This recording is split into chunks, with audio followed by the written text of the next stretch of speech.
राधे राधे दोस्तों। शिव पुराण कथा अध्याय 2। श्री शौनक जी ने कहा, महाभाग सूतक जी, आप धन्य हैं, परमार्थ तत्व के ज्ञाता हैं। आपने कृपा करके हम लोगों को यह दिव्य कथा सुनाई है। भूतल पर इस कथा के समान कल्याण का सर्वश्रेष्ठ साधन दूसरा कोई नहीं है। यह बात आज हमने आपकी कृपा से निश्चय पूर्वक समझ ली। सूत जी, कलयुग में इस कथा के द्वारा कौन कौन से पापी शुद्ध होते हैं, उन्हें कृपा पूर्वक बताइए और इस जगत को कृतार्थ कीजिए। अब सूत जी बोलते हैं, मुने, जो मनुष्य पापी, दुराचारी, खल तथा काम क्रोध आदि में निरंतर लिप्त रहने वाले हैं, वो भी इस पुराण के श्रवण पाठन से शुद्ध हो जाते हैं। इसी विषय में जानकर मुनि इस प्राचीन इतिहास का उदाहरण दिया करते हैं, जिसके श्रवण मात्र से संपूर्ण पापों का नाश हो जाता है। पहले की बात है, कहीं किरातों के नगर में एक ब्राह्मण रहता था, जो ज्ञान में अत्यंत दुर्बल, दरिद्र, रस बेचने वाला तथा वैदिक धर्म से विमुख था। वह स्नान, संध्या आदि कर्मों से भ्रष्ट हो गया था एवं वैश्यावृत्ति में तत्पर रहता था। उसका नाम था देवराज। वह अपने ऊपर विश्वास करने वाले लोगों को ठगा करता था। उसने ब्राह्मणों, क्षत्रियों, वैश्यों, शूद्रों तथा दूसरों को भी अपने बहानों से मारकर उन सब का धन हड़प लिया था। परंतु उस पापी का थोड़ा सा भी धन धर्म के काम में नहीं लगा। वह वैश्यागामी तथा सब प्रकार से आचार भ्रष्ट था। एक दिन वह घूमता हुआ प्रतिष्ठानपुर झूसी प्रयाग में जा पहुंचा। वहां उसने एक शिवालय देखा, जहां बहुत से साधु महात्मा एकत्र हुए। देवराज उस शिवालय में ठहर गया, किंतु वहां उसे ज्वर आ गया। उस ज्वर से उसको बहुत पीड़ा होने लगी। वहां एक ब्राह्मण देवता शिव पुराण की कथा सुना रहे थे। ज्वर में पड़ा हुआ देवराज ब्राह्मण के मुखारविंद से निकली हुई उस शिव कथा को निरंतर सुनता रहा। 1 मास के बाद वह ज्वर से अत्यंत पीड़ित होकर चल बसा। यमराज के दूत आए और उसे पाशों में बांधकर बलपूर्वक यमपुरी में ले गए। इतने में ही शिवलोक से भगवान शिव के पार्षद गण आ गए। उनके गौर अंग कपूर के समान उज्जवल थे, हाथ त्रिशूल से सुशोभित हो रहे थे। उनके संपूर्ण अंग भस्म से चमक रहे थे और रुद्राक्ष की मालाएं उनके शरीर की शोभा बढ़ा रही थी। वे सब के सब क्रोधपूर्वक यमपुरी गए और यमराज के दूतों को मार पीट कर बराबर धमका कर उन्होंने देवराज को उनके चंगुल से छुड़ा लिया और अत्यंत अद्भुत विमान पर बिठाकर जब वे शिव दूत कैलाश जाने को उद्यत हुए, उस समय यमपुरी से भारी कोलाहल मच गया। उस कोलाहल को सुनकर धर्मराज अपने भवन से बाहर आए। साक्षात दूसरे रुद्रों के समान प्रतीत होने वाले उन 4 दूतों को देखकर उनका विधि पूर्वक पूजन किया और ज्ञान दृष्टि से देखकर सारा वृत्तांत जान लिया। उन्होंने भय के कारण भगवान शिव के उन महात्मा दूतों से कोई बात नहीं पूछी, उल्टे उन सब की पूजा एवं प्रार्थना की। तत्पश्चात वे शिवदूत कैलाश को चले गए और वहां पहुंचकर उन्होंने उस ब्राह्मण को दया सागर शांब शिव के हाथ में दे दिया। शौनक जी कहते हैं, महाभाग सूत जी, आप सर्वज्ञ हैं, महामते। आपकी कृपा प्रसाद से मैं बारंबार कृतार्थ हुआ। इस इतिहास को सुनकर मेरा मन अत्यंत आनंद में निमग्न हो रहा है। अतः अब भगवान शिव में प्रेम बढ़ाने वाली शिव संबंधिनी दूसरी कथा को भी कहिए।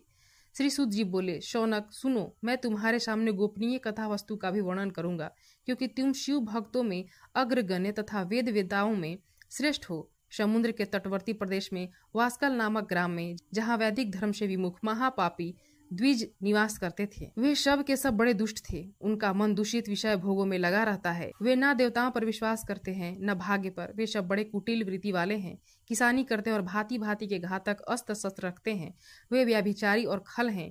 ज्ञान, वैराग्य तथा सत्कर्म का सेवन ही मनुष्यों के लिए परम पुरुषार्थ है। इस बात को वे बिल्कुल नहीं जानते हैं। वे सभी पशु बुद्धि वाले हैं। जहाँ के द्विज ऐसे हों, वहाँ के अन्य वर्णों के लोग भी उन्हीं के भांति कुत्सित विचार रखने वाले, स्वधर्म विमुख एवं खल हैं। वे सदा कर्म में लगे रहते हैं और नित्य विषम भोगों में ही डूबे रहते हैं। वहाँ की सब औरतें भी कुटिल स्वभाव की, स्वेच्छाचारिणी, पापाशक्त, कुत्सित विचार वाली व्याभिचारिणी हैं। वे सद्व्यवहार तथा सदाचार से सर्वथा शून्य हैं। इस प्रकार वहाँ दुष्टों का ही निवास है। उस वास्कल नामक ग्राम में किसी समय एक विदुंग नामक ब्राह्मण रहता था।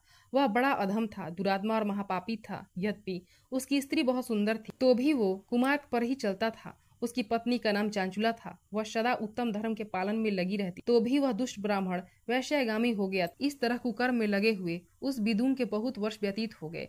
उसकी स्त्री चंचुला काम से पीड़ित होने पर भी स्वधर्म नाश के भय से क्लेश सहकर भी दीर्घ काल तक धर्म से भ्रष्ट नहीं हुई, परंतु दुराचारी पति के आचरण से प्रभावित हो आगे चलकर वो भी दुराचारणी हो गई। इस तरह दुराचार में डूबे हुए उन मूढ़ चित्त वाले पति पत्नी का बहुत सा समय व्यर्थ बीत गया। तदंतर शूद्र जातीय वैश्या का पति बना हुआ वह दूषित बुद्धि वाला दुष्ट ब्राह्मण विदुंग समयानुसार मरकर नरक में जा पड़ा। बहुत दिनों तक नरक में दुख भोग कर वह मूढ़ बुद्धि पापी विंध्य पर्वत पर भयंकर पिशाच हुआ। इधर इस दुराचारी पति विदुंग के मर जाने पर वह मूढ़ हृदया चांचुला बहुत समय तक अपने पुत्रों के साथ अपने ही घर में रही। एक दिन दैव योग से किसी पुण्य पर्व के आने पर वह अपने भाई बंधुओं के साथ गोकर्ण क्षेत्र में गई। तीर्थ यात्रियों के संग से उसने भी उस समय जाकर किसी तीर्थ में जल में स्नान किया। फिर वह साधारणतया बंधुजनों के साथ यत्र तत्र घूमने लगी। घूमती घामती किसी देव मंदिर में गई और वहां उसने एक देवज्ञ ब्राह्मण के मुख से भगवान शिव की परम पवित्र एवं मंगलकारिणी उत्तम पौराणिक कथा सुनी। कथावाचक ब्राह्मण कह रहे थे, जो स्त्री पुरुषों के साथ व्यभिचार करती है वह मरने के बाद यमलोक जाती है। तब यमराज के दूत उनकी योनि में तपे हुए लोहे का परिध डालते हैं। पौराणिक ब्राह्मण के मुख से यह वैराग्य बढ़ाने वाली कथा सुनकर चांचुला भय से व्याकुल होकर वहां पर कांपने लगी। कथा समाप्त हुई और सुनने वाले सब लोग बाहर चले गए। तब वह भयभीत नारी एकांत में शिव पुराण कथा वाचने वाले ब्राह्मण देवता से बोली। चांचुला ने कहा, ब्राह्मण, मैं अपने धर्म को नहीं जानती थी, इसलिए मेरे द्वारा बड़ा दुराचार हुआ है। स्वामिन, मेरे ऊपर अनुपम कृपा करके आप मेरा उद्धार कीजिए। आज आपके वैराग्य रस से ओतप्रोत इस प्रवचन को सुनकर मुझे बड़ा भय लग रहा है। मैं कांप उठी हूँ और मुझे इस संसार से वैराग्य हो गया है। मुझ मूढ़ चित्त वाली पापनी को धिक्कार है। मैं सर्वथा निंदा के योग्य हूँ, कुत्सित विषयों में फंसी हुई हूँ और अपने धर्म से विमुख हो गई हूँ। हाय, न जाने किस किस घोर कष्टदायक दुर्गति में मुझे पड़ना पड़ेगा और वहाँ कौन बुद्धिमान पुरुष कुमार्ग में मन लगने वाली मुझ पापनी का साथ देगा। मृत्यु काल में उन भयंकर यमदूतों को मैं कैसे देखूंगी। जब वे बलपूर्वक मेरे गले में फंदे डालकर मुझे बांधेंगे तब मैं कैसे धीरे धारण कर सकूंगी। नरक में जब मेरे शरीर के टुकड़े टुकड़े किए जाएंगे उस समय विशेष दुख देने वाली उस महायातना को वहां मैं कैसे सहूंगी। हाय, मैं मारी गई, मैं जल गई, मेरा हृदय विदीर्ण हो गया और मैं सब प्रकार से नष्ट हो गई, क्योंकि मैं इस तरह से पाप में ही डूबी रही हूँ। ब्राह्मण, आप ही मेरे गुरु, आप ही माता, आप ही पिता हैं। आपकी शरण में आई हूँ।